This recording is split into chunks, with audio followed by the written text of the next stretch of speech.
Okay, thanks everybody for holding on. We are talking to Angela Blanchard from Houston, Texas. She's an expert in emergency response and recovery. Angela, tell us what the situation is right now down in Houston. Well, I'm sure you've seen the picture, so you know that a significant portion of the city is underwater. Yeah. We are focused. We have all the emergency response capacity of the region focused on getting people to safety. And actually, I'm really proud of our city. The shelters are set up. People are coming into them, and that's our focus. The expertise of the agency I lead centers around the intermediate and long-term recovery. Right. So right now, what we're doing is connecting every day with the emergency responders about what they're seeing, who's in the shelter. So we're getting ourselves ready for what we're going to be dealing with when we get in. So, it's this storm. I think there was some forewarning that this could be a big storm. We're colleagues with the guy named John Goodwin at the Weather Channel. He was flagging it a couple days in advance that this really could be a megalopagus. Was the region ready for this storm? Well, first of all, we flood all the time. So yeah. There's a lot of what you're seeing and hearing that's a little misunderstood, a little bit misguided. We flood all the time. Yeah. However, before this is over, this could well be, could fall into they've been saying first 500 years. Now, yesterday somebody said, this could actually end up being the rain event of all history. There's enough rain that has already fallen that if it were to have been spread over the United States, everyone would have gotten rain. Yeah, right. On. So, and we're expecting that much more again. So there is no such thing as preparedness for something of that magnitude.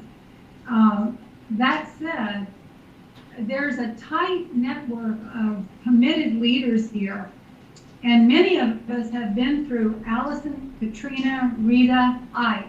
Right. And we hold really not only the experience, but the actual commitment to one another and what it takes to start again.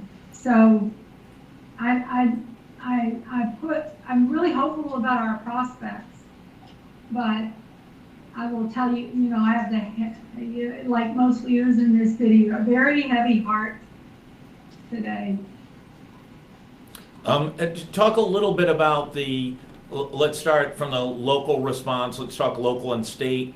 Is it as good as it can be considering the situation? Yeah, well, my overall perspective is criticism is absolutely useless. Yeah. And anybody with time to do that, I've got a few other tasks. But frankly, yeah, I feel Mayor Turner and County Judge Emmett, and we call our highest-ranking county official judge here. That's their title. Gotcha. So Judge Emmett and Mayor Sylvester Turner are really good leaders, and they were solidly together on the plan about how we, as a region, we're going to get through this. And they're very trusted, and they trust one another, and so they're executing, and with everything we've got, yeah. And the help that's coming from the outside for that emergency period, which we're in now, is greatly valued. I mean, you can probably hear it's still raining. Yeah, right. And the wind is picking up behind me, so yeah. Angela, so we're not done. What's the sense of the federal response? Is FEMA activated? Are they, is there a good sense that the federal response is there and ready to go? We won't know. Yeah. For a while. What we're counting on now is, of course, they've deployed the National Guard. They've deployed emergency responders from other places. We're really in that I know it's from the outside, the hurricane has passed. Yeah. From here, the other half of this disaster will unfold over the next few days. So we will know much better then. The emergency part of this is going to be very difficult to deal with. Our roads are actually designed to function as bayous and canals. Yeah. One of the reasons we didn't evacuate is that, first of all, you can't move 6.5 million people. Right. Period. I mean, Of course. no, but and I want to point out, when there was Sandy, people were standing around going, "Oh, they should evacuate New York City." Right. Everyone knew that was a practical impossibility. So these roads are collecting all of this water now, and right now we just need to get anyone stranded to safety. And fortunately, all of our emergency response resources are focused on those people that are actually really vulnerable. Yeah. And not on all of the people that didn't need to leave. Like my house is fine. Yeah. And most likely will be.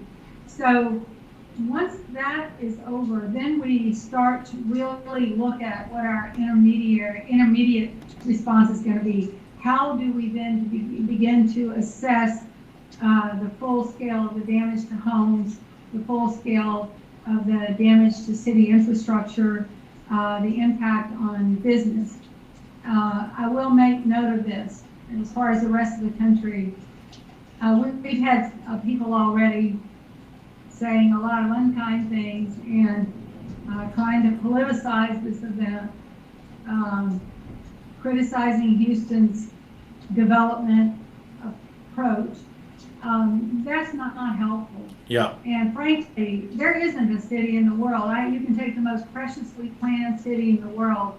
If you dump 9 trillion gallons of water on it, it's going to be a real rough ride. Yeah. So, and I think the rest of the country needs to be focused on encouraging us through the actual event, and then working with us after. We are a region critical to the nation's economy and infrastructure. We are, and we need to be looking at how we get all of our refineries up and operating. How we I think that's a big question for the rest of the country and the rest of the economy around the country. Stock market held up pretty well today. Any sense of where the refineries are and what the short-term or long-term impact is? Because that's energy makes America go. Thank you. Well, we hear, this also, I want to say 2 things. So it's going to be a few weeks before everything's back to normal, even though those refineries and those companies really do know how to ride out a storm. Yeah. But I want to remind people who are saying, "Oh, well, people should drive less." Only about 60% of the production out of those refineries goes into your gas tank. Right. Or in many cases, right into the tanks of the planes that take off from the airport. The other 40% makes things like your IV line at the hospital, Sure. components to your phone, the packaging that you get your coffee in. So when you're looking at sort of condemning the region for what we're doing in oil and gas, remember we do petrochem is about a lot more than the gas in the car. And we're all working as hard as we can because we know the country depends on us. Well, we're going to take back all the negative things about your gasoline production, and we are going to pray for immediate recovery because of the need for coffee in this region, and especially in this company, based on producing live.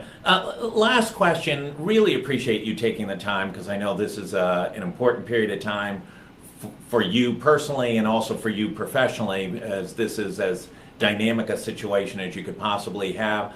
But are there any lessons to be learned? Here in New England, we haven't had a major hurricane in decades. We've had some good-sized ones, but we haven't had one going back till really the 1950s that created an impact like what you're seeing now. Any suggestions that you have that we can pass along to folks here on preparation and for elected officials here? Okay, you're not going to like what I'm going to say, but after really traveling the world, working with city leaders, I've just come from Australia, where they have some pretty some staggeringly frightening events. Yeah.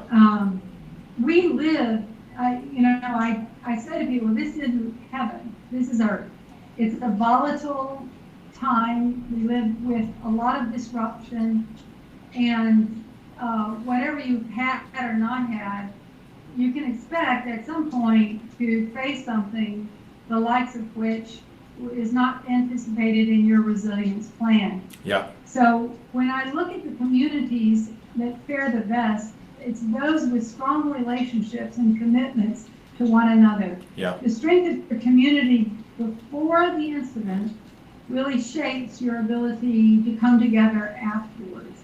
And then to remember also that in every incident, you come to a fork in the road, and that fork really, one way lies the analysis, blame, right, chastising, dismantling of everything you thought before. Why us?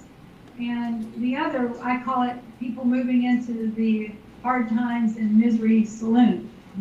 Or the other way lies acceptance that we're human, our systems are imperfect, everything that we know to do will sometimes not be enough. And then we accept that we're in that condition, and we go to work with creativity and resolve and real compassion and construct our way out of what we've faced. And what we learn most is the value of leadership, friendship, commitment. I think it was Elizabeth Dole that famously said, the time to make friends is not 2 a.m. when the hurricane's in the Gulf. So the investments you make in relationships and in building trust, understanding the capacity of your organizations to respond, that's the best preparation you can have. And I speak with authority on this. I've seen it enough to know that I'm right. Those are the places that get on their feet again. Angela, last point I want to make is don't dismiss the 2 a.m. hurricane friendships. About 9 months from now, the Houston hospitals are going to be incredibly busy in the maternity wards with a lot of new hurricane babies.